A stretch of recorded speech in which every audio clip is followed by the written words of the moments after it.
If you're like me, you're going to have a couple of applications in your Windows environment that you just need to run all the time. Well, maybe not all the time. If you needed to run them absolutely all the time, you would, of course, do that by auto starting them, something I'll cover with you in another video. But there is an application that I need all the time, and I'm tired of looking for it.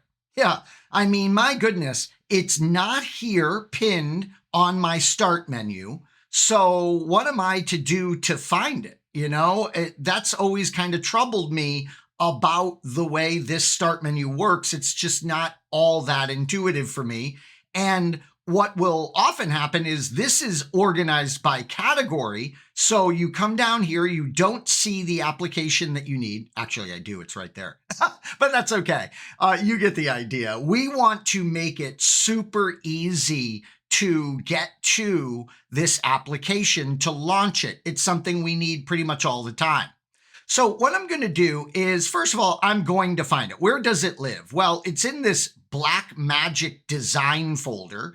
And there it is. So the first thing I'm going to do to this app that I need to run frequently is I'm going to right click it and pin it to start.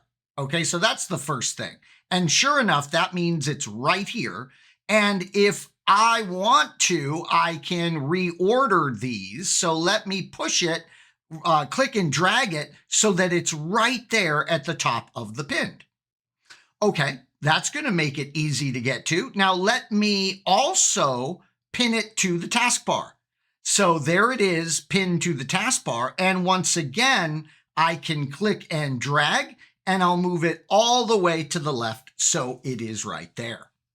All right. How about another one? Yeah, sure. Let's put it on the desktop. So now I'm going to right click and drag. No, that doesn't work anymore. All right. I'm going to click and link it right here on the desktop. All right, so now I should be able to get to this app very easily that I need all the time. I've got a shortcut on the desktop, I have a shortcut on the taskbar, and I've got a shortcut right here on the start menu. I think it's going to be very easy now to launch this software that I find myself needing frequently. Well, in this video, we saw just how easy it can be to place shortcuts all over the place to an app that you frequently need. Enjoy.